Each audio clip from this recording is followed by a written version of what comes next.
Assalamualaikum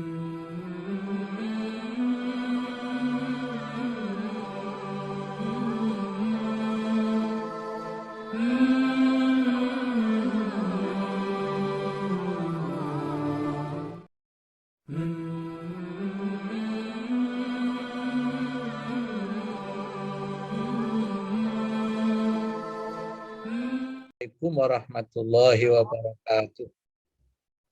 Waalaikumsalam. Alhamdulillah wa syukrulillah wassalatu wassalamu ala rasulillah Sayyidina wa maulana Muhammadin ibni Abdillah wa ala alihi wa sahbihi wa mawala amma ba'du.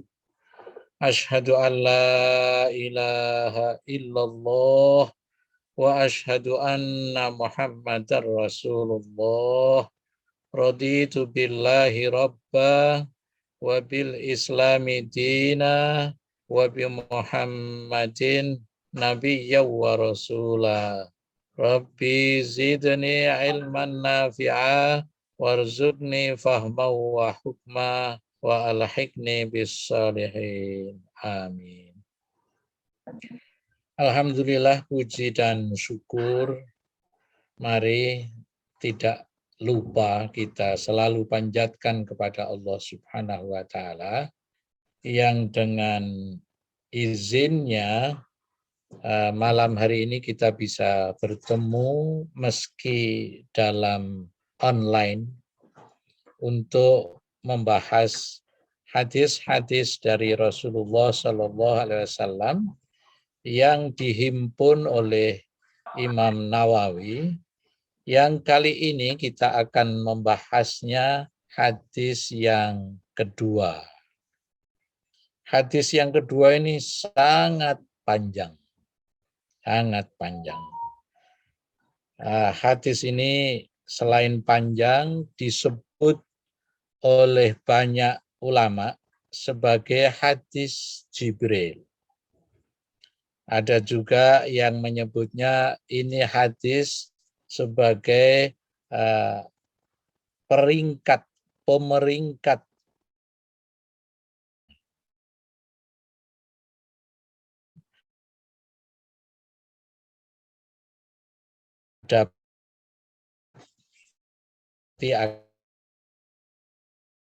oleh Sallallahu afirmasi oleh Jibril alaihi salam. Oleh karena itulah maka para ulama menyebutnya hadis Jibril.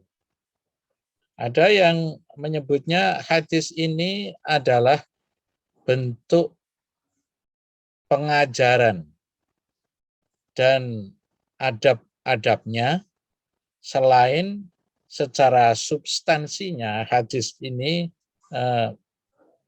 menunjukkan kepada kita, memberi petunjuk kepada kita tentang derajat atau peringkat-peringkat di dalam beragama itu. Baik, saya akan bacakan al-haditsus tsani, hadis yang kedua, hadis yang al-arba'in an-nawawiyah, dari hadis yang dihimpun oleh Imam Nawawi. Hadis ini diriwayatkan oleh Umar bin Khattab, sahabat beliau. An Umar bin Khattab radhiyallahu anhu. Qala, Sayyidina Umar berkata, bainama nahnu julusun 'inda Rasulillah sallallahu alaihi wasallam dzata yaumin, ketika kami ada di dalam majelis bersama-sama Rasulullah sallallahu alaihi wasallam pada suatu hari, secara mendadak tala'a alaina rajulun, seorang laki-laki muncul di tengah-tengah majelis itu. Tala'a alaina rajulun, datanglah seorang laki-laki di tengah-tengah majelis itu. syadidu bayadis siyabi, yang beliau berpakaian sangat putih. Syadidu sawadi sya'ri, dengan rambut yang sangat legam, hitam. La yura alaihi asarus safari, tidak kelihatan orang itu dari safari, dari bepergian. Tapi tahu-tahu di tengah-tengah majelis itu nggak kelihatan itu. Dari bepergian atau bahkan dari mana muncul begitu saja. Wala ya'rifuhu minna ahadun. Tak seorang pun di antara kami yang ada di dalam majelis itu mengenalnya. Hatta jalasa ilan Nabi sallallahu alaihi wasallam, sampai kemudian beliau duduk di hadapan Nabi Muhammad sallallahu alaihi wasallam. Fa asnada rukbajaihi ila rukbajaihi. Dia mengadu atau yang lebih tepat barangkali sehingga beradu dua lututnya dengan lutut Nabi.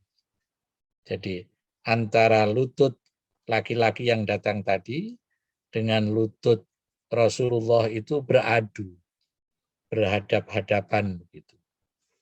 Wa wada'a kaffaihi ala fakhidaihi, dan lalu dia laki-laki tadi meletakkan kedua telapak tangannya pada paha Rasulullah Shallallahu Alaihi Wasallam.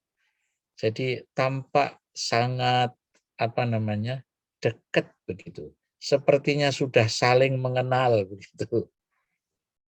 Waqala, dan dia lalu berkata, ya Muhammad, akhbirni anil Islam. Wahai Muhammad, beritahu saya tentang Islam.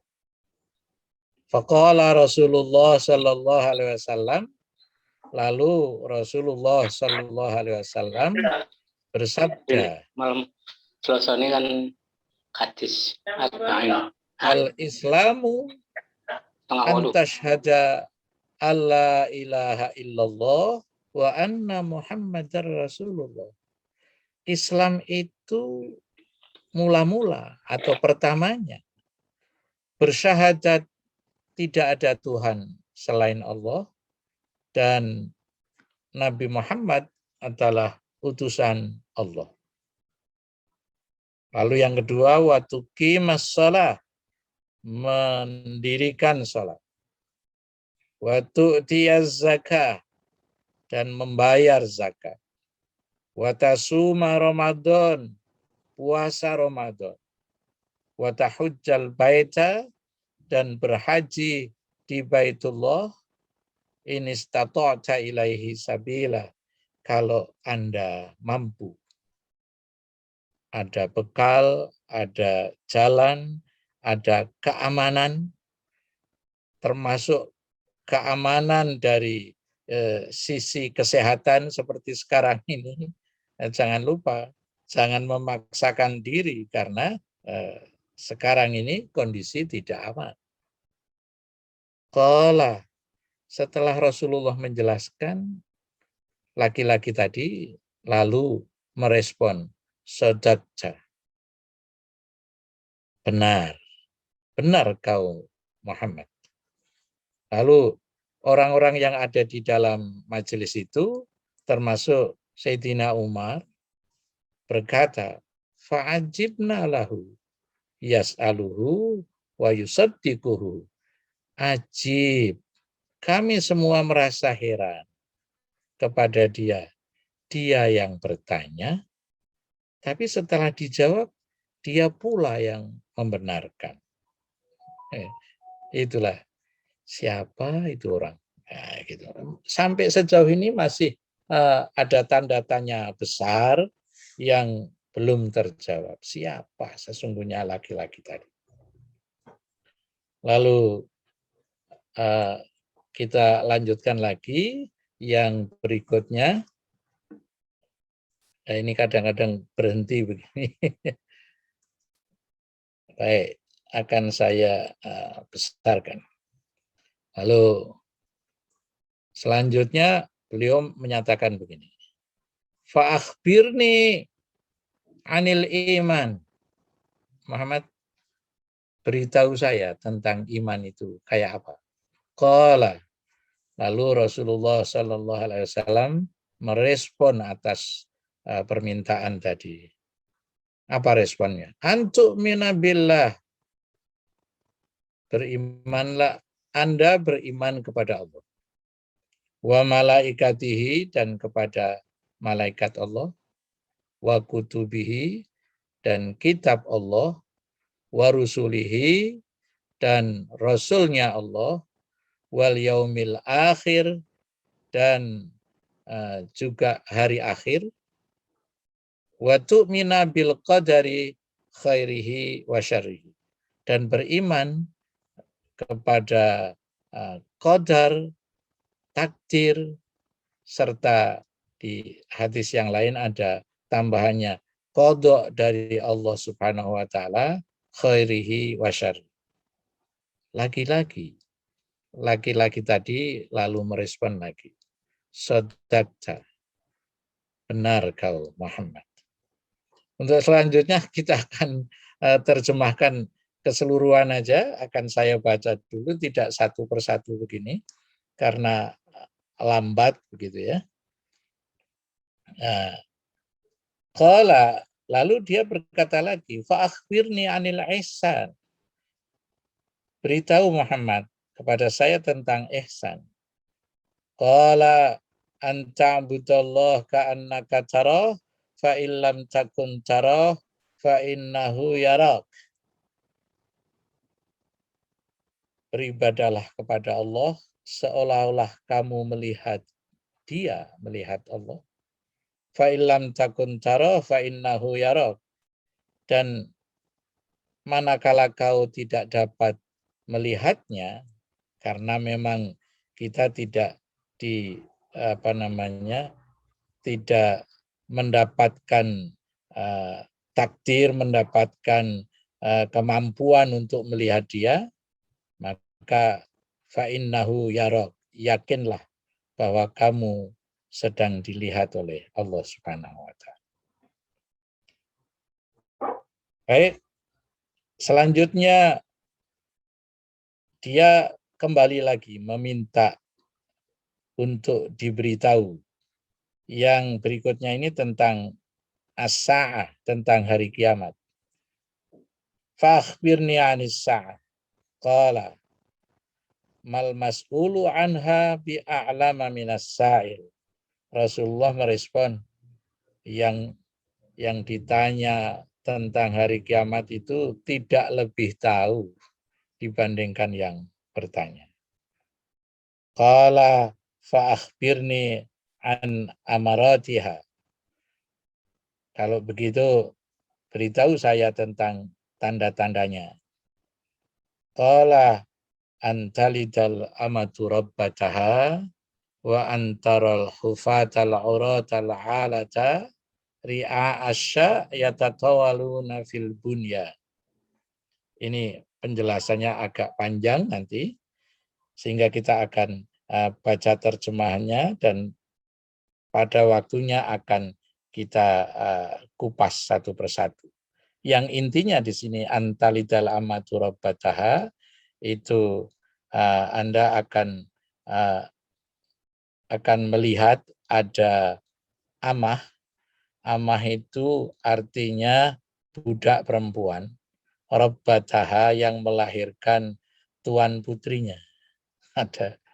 Ada budak yang melahirkan tuannya. Itu kalau di dalam bahasa Jawa itu barangkali yang terkait dengan pendidikan itu kebunusu gudel ini. Wa antaral hufatal auratal alata ri'a asya. Anda akan melihat orang yang tidak beralas kaki, bertelanjang, miskin, penggembala, yatatawaluna fil bunyan. Dia akan berlomba-lomba dalam soal bangunan. Semantolaka falabistu maliyan. Lalu dia beranjak untuk pergi. Falabistu maliyan. Lalu Sayyidina Umar bersama-sama anggota majelis yang ada itu diam sejenak. Siapa tadi? Sambil berpikir. Semaqala. Ketika tengah-tengah termenung itu, Rasulullah melihat sepertinya. Lalu menegur Sayyidina Umar. Ya Umar, wahai Umar. Wah, kaget dia ketika ditegur oleh Rasulullah. Atadri manisai. Kamu tahu nggak siapa yang tanya tadi? Qultu, ini gentian. Umar mengikuti apa yang diajarkan oleh Rasulullah. Allah wa rasuluhu a'lam. Allah dan utusannya lebih tahulah daripada aku. Lalu Rasulullah bersabda, qala fa innahu Jibril atakum yu'allimukum amra dinikum. Dia itu adalah Jibril yang datang kepada kalian, mengajarkan kepada kalian urusan agama kalian. Ini hadis ini diriwayatkan oleh Imam Muslim.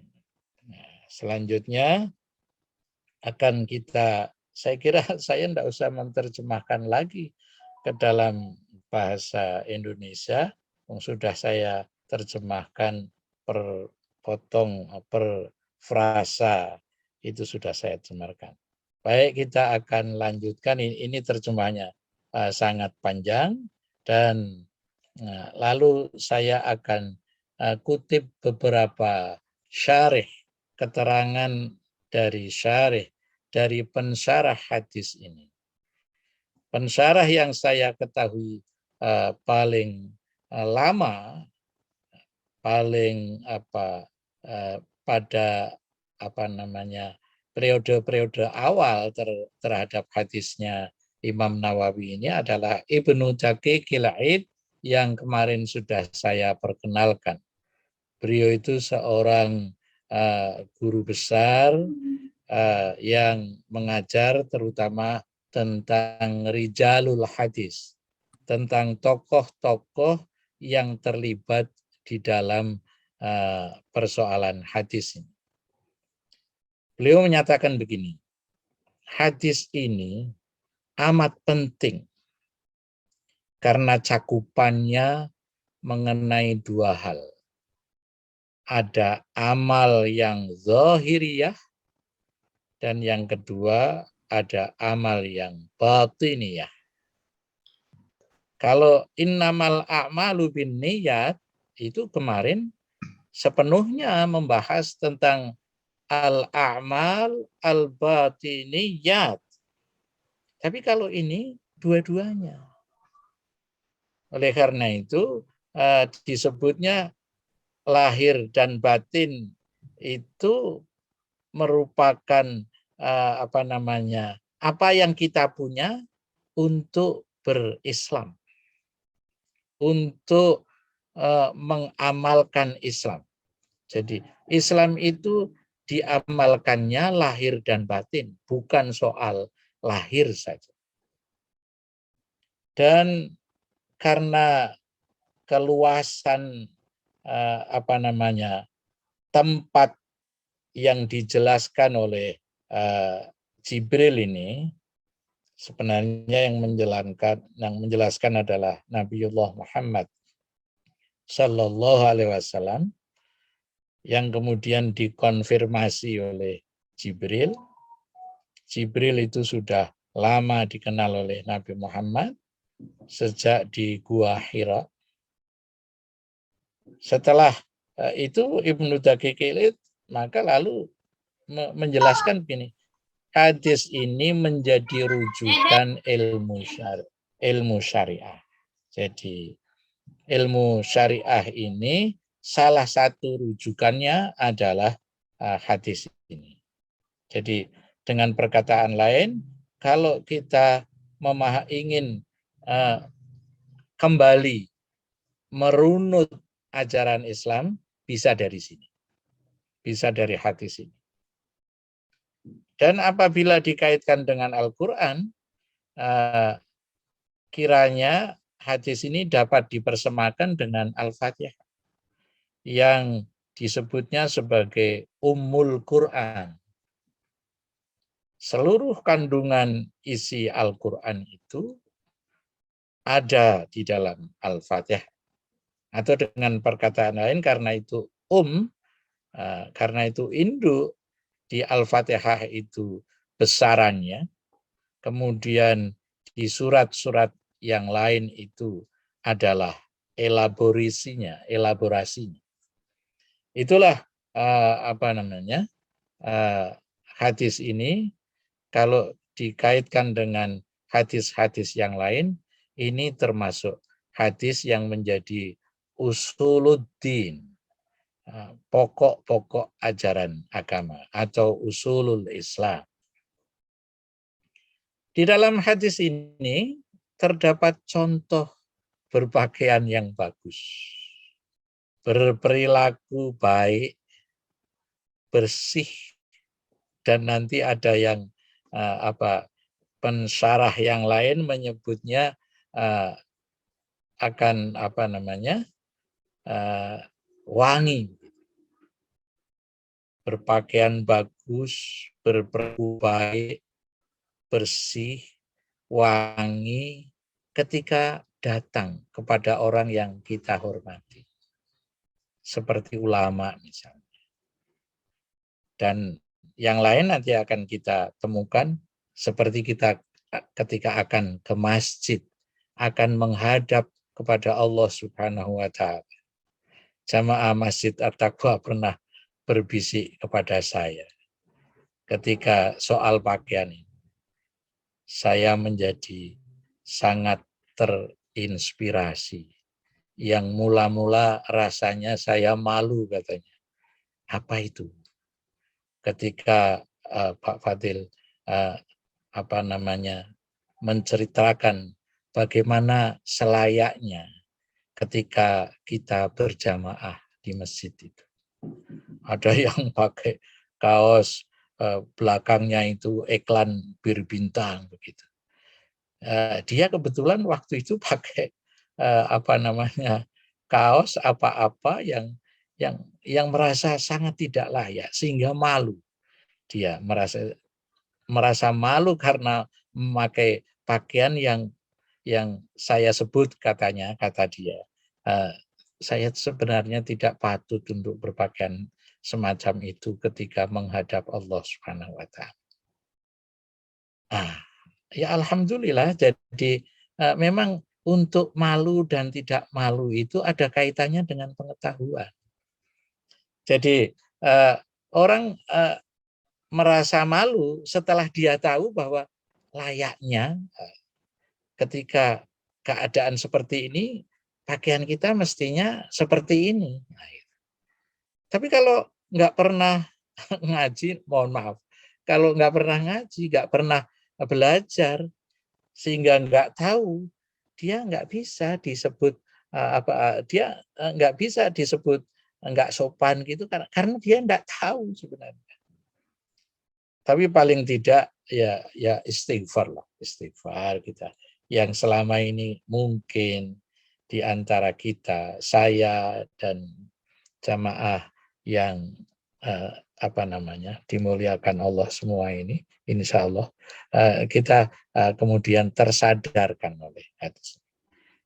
Ibnu Daqiq menyebut, beliau lahir di Hijaz di antara Mekah dan Madinah, tapi kemudian belajar dan besar serta sampai meninggal di Mesir. Lalu beliau menyatakan lagi, tapi tidak saya catat di sini.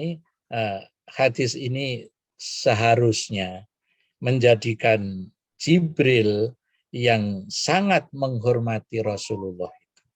Itulah sebabnya maka beliau mensyarahkan, memberikan penjelasan ketika kita datang kepada orang yang kita hormati. Katakan kepada orang tua, ya mohon maaf, ada kiai yang bilang begini, ini bukan kata saya loh, tapi saya setuju juga sih sebenarnya. Masa mau sowan kepada ulama, kepada bapak dan ibunya pakai celana pendek, perempuan lagi begitu. Ini seharusnya menjadi inspirasi kita. Inilah yang poin yang ingin dikemukakan oleh Ibnu Daqiqil Id, menangkap apa yang diperankan oleh Jibril, karena Jibril disebut oleh Rasulullah tadi sedang mengajarkan bagaimana beragama. Jadi yu'allimukum amrodinikum, dia mengajarkan urusan agama tadi. Urusan agama salah satu diantaranya adalah terkait dengan bagaimana berpakaian yang pas, yang layak. Sehingga beliau menangkap apa yang yang ditampilkan oleh Jibril ketika hadir di tengah-tengah majelis Rasulullah Shallallahu Alaihi Wasallam yang sangat hormat beliau kepada Rasulullah Shallallahu Alaihi Wasallam. Beliau pakaiannya seperti itu, layak untuk kita tiru. Ini poin pertama. Ada yang syarah yang kedua yang dikemukakan oleh syarah Al-Wafi. Sekarang beliau pensyarah ini masih hidup dan tinggal di Damaskus. Meskipun ketika saya ke sana saya nggak mampir ke sana. Saya hanya habis waktu saya ketika hadir di Damaskus itu, kemudian datang ke masjid, ingin melihat menara tempat dulu ketika Imam Ghazali menyusun kitab-kitabnya di sana. Beliau menyatakan begini, Al-Wafi, hadis ini menganjurkan berpakaian yang bersih, memakai wewangian dan suci ketika hendak masuk masjid. Karena mungkin beliau menangkap tadi kan tidak disebutkan majelis yang diselenggarakan oleh Rasulullah itu di mana. Menurut beliau menyatakan majelis Rasulullah itu biasa diselenggarakan di masjid yang sekarang bernama Masjid Nabawi itu, di Madinah itu. Maka beliau agak sedikit berbeda dengan Ibnu Daqiqil Id, lalu menyatakan hadis ini sesungguhnya ingin menganjurkan kepada kita semua muslimin muslimat supaya berpakaian yang bersih, memakai wewangian dan suci ketika hendak masuk masjid. Atau ketika kita menghadiri majelis ilmu. Ini tidak tahu sekarang itu, karena saya lama memberi kuliah itu tidak offline tapi daring, sehingga saya nggak ngerti mereka pakaiannya kayak apa sekarang. Kalau dulu waktu saya kuliah itu nggak boleh pakai kaos, harus pakai sepatu, dan ketika pakai sepatu harus pakai kaos kaki. Nggak tahu sekarang masih diperlukan nggak apa sih. Kalau sudah tidak, apakah itu maknanya tidak lalu meninggalkan anjuran ini? Gitu. Itu silahkan kepada jamaah masing-masing untuk mempertimbangkan. Hadis ini sekali lagi saya baca ulang, menganjurkan berpakaian yang bersih, memakai wewangian, dan suci ketika hendak masuk masjid atau menghadiri majelis ilmu. Berlaku sopan di hadapan orang yang kita hormati, yaitu guru kita, seperti ulama itu. Jibril ketika mengajar ilmu berpenampilan yang sebaik-baiknya. Itu yang ditangkap oleh Al-Wafi. Ini waktu terus merangkak, ini sudah jam 8 dan kira-kira 10 menit lagi akan kita akhiri. Lalu silakan nanti selanjutnya bagi yang ingin mengajukan pertanyaan, tapi jangan banyak-banyak. Kita lanjutkan sekarang. Ini yang saya kutip, saya coba kutip dari dari As-Sa'idan yang yang kemarin saya sebut. Beliau sepertinya masih hidup, seorang ulama yang menjadi dosen di Ibnu Saud University di Riyadh itu. Beliau menyatakan begini, mirip dengan apa yang dikatakan oleh Al-Wafi, dengan apa yang dikatakan oleh Ibnu Daqiqil Aid.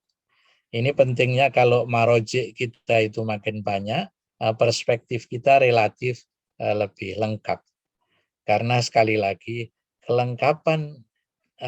lengkapnya pemikiran kita itu kalau makin banyak orang yang berkumpul dan kemudian memberikan pandangan-pandangannya, maka relatif makin lengkaplah perspektif yang bisa kita lihat.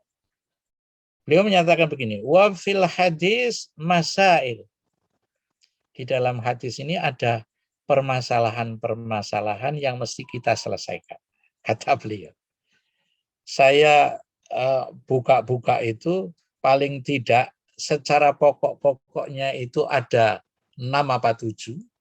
Kemudian nanti ada bagian dari nomor berapa begitu, ada 6 apa 7 lagi yang kalau kita kutip semua nanti kita agak lambat bergeraknya ke hadis yang berikutnya. Tapi meskipun begitu akan saya coba untuk pada saatnya nanti saya pilih saja yang saya anggap penting untuk sama-sama kita ketahui. Yang pertama masih terkait dengan apa yang disampaikan oleh Ibnu Daqiqil Aid yang menyatakan As-Sa'idan menyatakan dalal hadis ala ba'di adabi talibil ilmi. Hadis ini menunjukkan atau memberi petunjuk kepada pencari ilmu. Pencari ilmu, kalau tadi kan yang ditekankan itu hadir di dalam majelis ilmu. Nah, sekarang pencari ilmunya itu ditunjukkan oleh hadis ini ba'di adabi, sebagian sopan santunnya. Famin dalika, oleh karena itu yang bagi li thalibil ilmi ayyuhsinal julus baina yadayil alim ala hayatit tawadu. Nah, ini yang pertama. Yang tidak saya temukan di dalam syarah yang pertama dan kedua, tapi dikemukakan oleh syarih yang ketiga. Nah, ini makin banyak sebenarnya syarih yang kita baca, makin banyak perspektif yang kita dapatkan. Ini poinnya sebenarnya famin dzalika yang bagi li thalibil ilmi ayyuhsina al-julus. Sebaiknya orang yang menuntut ilmu itu harus baik duduknya. Baik duduknya itu kalau lesehan ya bersila. Gitu. Kalau duduk di kursi ya barangkali tangannya tidak dibentangkan kiri kanan gitu. Kemudian saya kalau di masjid nggak enak saya mau bicara, silahkan dipertimbangkan sendiri-sendiri aja baiknya bagaimana itu orang duduk ngaji di masjid itu. Karena jujur saya sendiri kalau duduk lama-lama itu silo itu ya berat juga karena dengkul ini sudah tidak mengizinkan. Makanya saya senang kalau ada meja di depan saya ini sehingga saya bisa duduk yang saya anggap baiklah. Ayuh sinal julus. Apa namanya? Duduk dengan cara yang baik. Baina yadayil alim. Di depan apa namanya? Seorang yang alim yang mengajarkan kepada kita. Ala hayatid tawadu. Menurut sikap yang tawadu. Menurut sikap yang tawadu ini inti dari apa yang dijelaskan di depan. Salah satu di antara sikap tawadu itu adalah ayyuh sinal julus. Hay'ah itu sikap, tingkah laku. At-tawadu itu artinya yang menunjukkan, mencerminkan sikap rendah hati di depan guru kita. Wa alla yusi al ajaba, tidak kemudian apa namanya berperilaku buruk ma'a syaikhihi, ketika berhadapan dengan gurunya. Lalu dirinci sikap yang buruk itu apa? Biqaulin au fi'lin au hayatin. Ada 3. Sikap buruk itu bisa ucapan, bisa perbuatan, atau bisa tingkah laku. Wa yura'i ma'a dzalik at-tajammulu wa tahsinus siyab wan nadzafah indal ulama wal fudula. Dan oleh karena itu kita mesti memelihara semuanya itu dengan misalnya memperbagus tampilan, memperbagus baju, ya baju yang bagus itu supaya kita bedakan antara baju bagus dan baju mahal itu berbeda. Baju bagus itu ya tidak lungset, tidak kumal begitulah. Dan itu bisa dilakukan semua orang, tapi kalau baju mahal hanya bisa dibeli oleh orang yang punya duit. Tapi untuk memakai baju yang bagus itu tidak mahal, semua orang bisa. Wan nadzafah, dan bersih. Indal ulama wal fudula, ketika kita berhadapan dengan ulama dan orang-orang yang sangat utama. Fa inna Jibril alaihi salam ata mualliman linnas bihalihi wa maqali. Dan Jibril itu datang kepada majelis itu, datang ke majelis itu untuk mengajarkan semua manusia dengan sikapnya, tingkah lakunya, dan ucapannya yang sangat menghormati Rasulullah SAW. Wa mimma yursidu ilaihi tulab ayyakuna qawiyyan nafs, supaya dia memiliki mentalitas yang kuat, la yastahi anis su'al wa talabil haq, tidak malu untuk bertanya dan mencoba mencari yang benar itu seperti apa. ini saja dulu. Sudah jam 8 lebih seperempat, karena batas kita itu biasanya dibatasi sampai jam setengah 9 atau jam 20.30. Kita sudah cukup, dan barangkali ada hal yang perlu didalami, kita siap untuk mendengarkan. Dan jangan lupa bahwa yang bertanya itu sesungguhnya yang membantu semua anggota majelis ini, apa yang diperlukan sebenarnya untuk mendapatkan apa yang diperlukan. Makanya kalau di masjid selalu saya sebut yang rajin bertanya itu adalah inspirator kita semua gitu. Silakan Bapak dan Ibu sekalian, untuk sementara saya tutup dulu. Nanti kita bisa buka untuk bincang-bincang lagi. Wallahu a'lam bishawab. Wassalamualaikum warahmatullahi wabarakatuh. Waalaikumsalam warahmatullahi Waalaikumsalam warahmatullahi wabarakatuh. Alhamdulillah, sudah kita dengarkan bersama-sama tausiah dari Bapak Kiai Haji Ahmad Fadil Sumadi. Monggo jika ada pertanyaan atau diskusi, dipersilahkan. Mungkin dari Jakarta, Pak Wir. Monggo, dipersilahkan. Saya makmum dulu. Oke. Biasanya Pak Hamzah nih biasanya.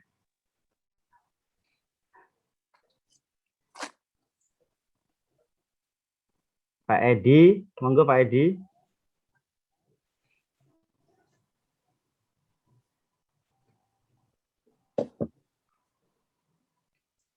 Atau biasanya juga ibu-ibu, Bu Heri. Monggo Bu Heri.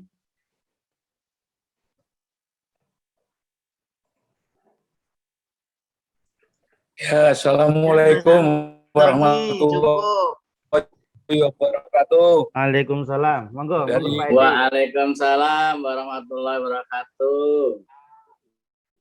Dari Edi Seswanto nih, tadi kok ditawarin. Monggo. Silakan Bapak, silakan. Ini kalau mengenai masalah sholat dengan pakaian yang bagus dan bersih dan layak untuk menghadap Allah.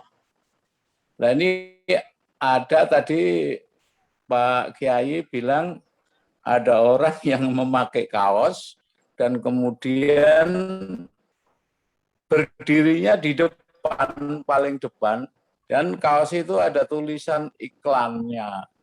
Nah ini sebagai orang yang memakai kaos ada iklannya dan dibaca oleh makmum di belakangnya, mau tak mau orang yang di belakangnya pasti membaca. Nah ini hukumnya bagaimana orang yang memakai kaos itu, kemudian orang yang menikmati membaca iklan di di belakang kaos itu. Saya kira itu hukumnya itu gimana? Yang memakai kaos itu bagaimana? Kemudian yang menikmati membaca iklan itu pada waktu sholat itu hukum sholatnya gimana? Terima kasih. Wassalamualaikum warahmatullahi wabarakatuh. Waalaikumsalam warahmatullahi wabarakatuh. Baik Pak Edi, ini sebenarnya kalau kita belajar itu dengan kotak-kotak gitu ya. Artinya ada kotak hukum, ada kotak adab atau etika, ada kotak etika atau akhlak, ada kotak akidah. Itu sebenarnya masuk ke kotak akhlak itu. Akhlak atau etika atau adab gitu. Nah, jadi sesungguhnya kalau dikaitkan dengan hukum, pengaruhnya tidak akan mengurangi sahnya sholat.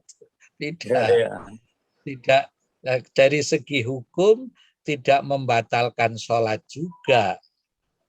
Tapi dari segi akhlaknya, ya akhlak itu kan kalau hukum itu kan ada wajib, ada sunnah, ada haram, ada makruh, ada mubah, begitu kan?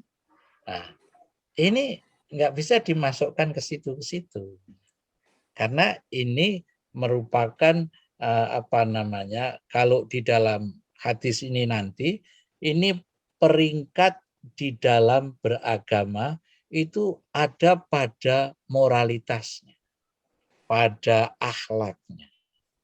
Nah, kalau dari segi akhlak memang ini tidak pas gitu. Akhlak kan hukumnya sebenarnya ada dua, bisa cantik tak cantik itu, indah tak indah, elok tak elok itu, atau biasa saja. Kalau mau ditambah 1, 3 misalnya, ini yang elok itu utama biasanya, yang tak elok itu biasa saja, atau bahkan yang tidak sampai ke situ, itu ya kurang pas begitu saja. Jadi itulah Pak Edi. Jadi oleh karena itu maknanya supaya ke depannya itu meskipun itu tidak mengganggu sholat, tapi yang polos lah lebih baik kalau ke masjid itu. Supaya begini, apalagi kalau kaosnya itu kaos yang kita beli di Bali itu di Joger, atau kalau di Jogja di Dagadu, itu ada kalimat-kalimat yang kadang-kadang lucu gitu. Ada kalimat-kalimat selain lucu itu memerlukan menyentuh hati kita, perenungan kita. Nah, ketika sholat itu di depannya ada tulisan yang kemudian mengungkit soal perenungan kita, paling tidak itu mendorong kita untuk membaca, itu ya tak elok lah, tak elok. Maka saya senang sekali di masjid kita, di Masjid At-Taqwa itu sekarang itu nggak ada. Kalau itu bukan soal bahannya ya, kaos kan bisa saja bahannya. Nah, kaos ada yang juga cukup pantas untuk dipakai. Misalnya biasanya pegawai itu kalau hari Jumat kan kerja bakti bersih-bersih atau olahraga, masih pakai pakaian olahraga, itu sebenarnya bisa-bisa saja, tapi yang baik itu gantilah. Mau menghadap Allah kok seperti mau jingkrak-jingkrak, itu kan ya tak elok lah itu, tak elok. Itulah Bapak-bapak dan Ibu-ibu, mudah-mudahan ini menginspirasi kita untuk makin ke depan kita itu selain tidak mempertimbangkan hukum, selain mempertimbangkan hukum, kita juga mempertimbangkan akhlak di dalam beribadah itu. Saya kira demikian. Terima kasih atas inspirasi yang disampaikan oleh Pak Hes ini. Ini terkenalnya Hes, Pak Haji Edi Suswanto. Silakan. Terima Cukup. kasih Pak Kiai. Halo, nggih, sampun nggih, Pak Edi. Nggih, makasih. Siap. Nggih. Mungkin cukup ya, Bah, untuk malam hari ini. Ya, cukup. Bisa ditambah. Oh, cukup ya. Ya, alhamdulillah. Cukup. Oke, malam hari ini telah kita dengarkan bersama-sama tausiah dari Bapak Kiai Haji Ahmad Fadli Sumadi. Mungkin di hadis yang kedua dari hadis Arba'in Nawawi ini belum pada intinya, ini masih pada contoh malaikat Jibril yang mendatangi Rasulullah SAW, belum yang diujikan tadi yang di hadis awal-awal itu tentang rukun Islam, rukun iman, tentang ihsan, atau tentang hari kiamat. Mungkin di minggu atau pertemuan yang akan datang akan dibahas satu persatu. Ini baru tentang cara berpakaian saja. Masya Allah. Alhamdulillah malam ini kita diberi kelancaran mendengarkan tausiah dari Bapak Kiai Haji Ahmad Fadli Sumadi. Dan sekali lagi mohon maaf nanti semua video akan kita upload di channelnya Ahmad Fadil Sumadi. Nanti tinggal diklik di YouTube, cari diketik Ahmad Fadil Sumadi. Insya Allah di situ sudah banyak video-video yang telah tayang. Monggo dipersilakan untuk menuju ke channel tersebut. Tidak berpanjang lebar, marilah pertemuan pengajian pada malam hari ini kita tutup dengan bacaan hamdalah bersama-sama. Alhamdulillahirabbil alamin. Wassalamualaikum warahmatullahi wabarakatuh. Waalaikumsalam warahmatullahi wabarakatuh. Terima kasih Pak Yai, Pak Sumadi.